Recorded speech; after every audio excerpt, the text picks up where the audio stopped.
Assalamualaikum warahmatullahi wabarakatuh guys. Salam wirausaha ya guys ya. Balik lagi di Creative Channel ini guys ya. Nah, jadi pada kesempatan kali ini seperti biasa kita mau ngobrol-ngobrol santai guys ya di Kumbung Jamur Instan yang sederhana ini. Tapi semoga selalu memberikan informasi dan motivasi buat teman-teman pemula dan teman-teman yang sedang mencari inspirasi usaha ya guys ya. Buat yang belum subscribe atau baru sasar ke channel ini, silahkan di subscribe dulu guys. Dinyalakan loncengnya dulu guys ya, biar nggak ketinggalan video terbaru, informasi, pembahasan sekitaran tentang budidaya jamur tiram guys. Ataupun teman-teman yang baru masuk ini guys, silahkan di scroll dulu beranda instan.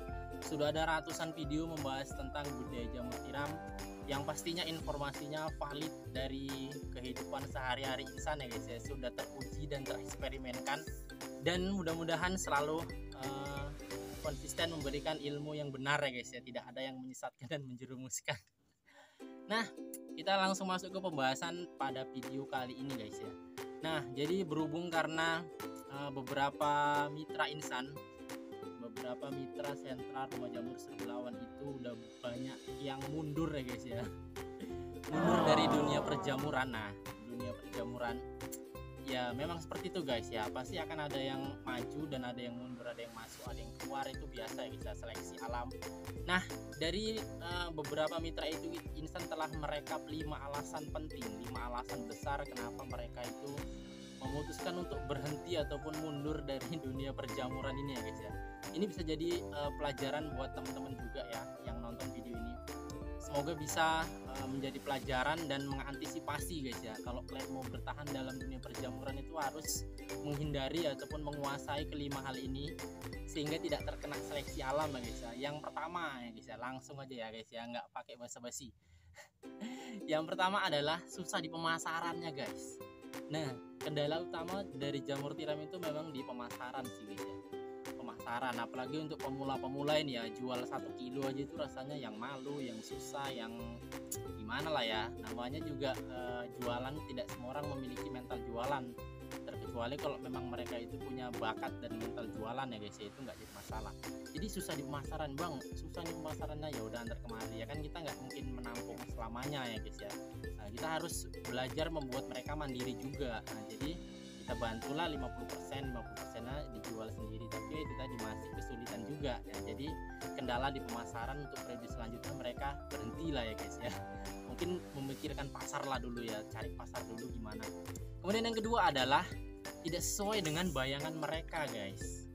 Nah, terutama buat yang masih beli backlog ini ya guys ya, mereka berpikir satu log itu bisalah menghasilkan 1 kilo gitu ya guys ya. Satu log bisalah menghasilkan modal 3.000 bisa dapat keuntungan 10.000. Nah, mungkin bayangan mereka seperti itulah ya guys ya. Padahal kan mereka di awal ini belum mengerti betul bagaimana perawatannya, kemudian bagaimana keadaan ataupun kondisi yang diinginkan si jamur ini. Mereka belum mengerti bagaimana cara penanganan hama dan mempertumbuhkan jamur itu yang baik gimana ya. Tapi jadi hasilnya nggak maksimal gitu guys ya. Jadi ya mereka bayangkan itu hasilnya itu bakalan wow, tapi ternyata kurang guys ya. Nah, itulah alasan kedua kenapa ada beberapa mitra yang mundur ya guys ya. Nah, padahal kan semua proses sebenarnya, dan kedepannya pasti akan bisa lebih baik lagi dan lebih baik lagi sih sebenarnya buat teman-teman yang paham ya guys ya. Tapi buat yang tidak paham itu pasti bakalan mundur guys, karena tidak sesuai dengan ekspektasi mereka. Kemudian yang ketiga adalah tidak dapat untung guys ya. Nah, bahkan ini lebih parahnya ini guys ya, tidak dapat untung. Nah, kalau yang pertama itu tidak sesuai ekspektasi, mungkin masihlah dapat untung tapi tipis. Nah, kemudian yang ketiga ini malah minus ya guys ya. Mungkin saat mereka mulai usaha itu mereka langsung terkena musim kemarau, mungkin langsung terkena mungkin hama yang merusak jamur atau yang menghambat pertumbuhan jamur ataupun yang bisa mengurangi hasil produksi. Nah, jadi langsung down ya guys ya, mereka nggak dapat untung. Nah, itu langsung bisa dipastikan putaran berikutnya mereka itu bakalan berhenti ya guys ya. Nah, mereka menganggap hanya buang-buang waktu, hanya menguntungkan si penjual. Padahal banyak petani jamur sukses besar itu mereka masih beli backlog masih banyak guys ya. Nah, itu dia guys ya, itu yang jadi alasan ketiga kenapa banyak petani jamur yang mundur. Ya itu tadi, karena memang mereka menganggap tidak dapat untung ya guys ya, hanya capek-capek aja. Kemudian yang keempat adalah persaingannya semakin ketat guys. Nah ini lagi seleksi alam ya guys ya, namanya usaha itu terlihat kalau ada orang yang maju udah otomatis ada yang ikut ya guys ya. Nah seperti itulah. Jadi kalau misalkan ada yang ikut ataupun ada yang lebih besar dari kita ya, kita jangan minder lah ya guys ya. Namanya itu persaingan usaha, jangan dijadikan musuh, dijadikan kawan aja ya guys ya. Kita rangkul, bagaimana kalau kita bisa bekerja sama, saling tolong menolong untuk pemasaran, untuk produksi. Nah seperti itu guys, seharusnya ya guys ya, jangan saling menjegal.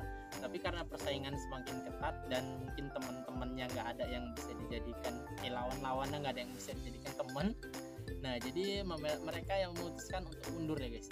Nah ini pelajaran juga buat teman-teman yang lain, bagaimana supaya menjadikan saing itu ya kita jadikan kawan aja guys.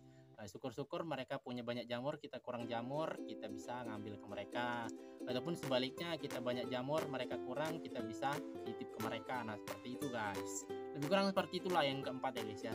Mudah-mudahan bisa menginspirasi. Kemudian yang kelima adalah bahan-bahan bakunya itu semakin langka guys. Nah ini khusus untuk yang sudah buat backlog sendiri. Ada beberapa mitra yang mereka udah bisa buat backlog sendiri, tapi mereka nggak bisa kedapatan bahan baku guys ya, karena memang zaman sekarang ini bahan bakunya itu sudah banyak diolah menjadi jenis-jenis papan ataupun jenis-jenis bahan-bahan yang bisa digunakan untuk lemari, untuk meja. Nah seperti itu guys, jadi kita memang harus berebut dengan pabrik-pabrik yang mengolah seperti itu guys. Nah, memang harus butuh kepercayaan dan butuh kerjasama dengan pengolahan kayunya, supaya memang kita dapatkan bahan baku yang terus konsisten, walaupun ya sedikit tapi terus ada gitulah ya guys ya. Nah seperti itulah, itu alasannya kenapa Insan juga berubah ke backlog jumbo guys. Selain lebih hemat plastik, kita bisa lebih hemat bahan baku dan lebih hemat tenaga kerja. Nah, seperti itulah ya guys ya, lebih kurang. Nah buat teman-teman yang mau ikut pelatihan online, silahkan daftarkan diri Anda. Bisa langsung dari kolom komentar, di deskripsi ada nomor WA.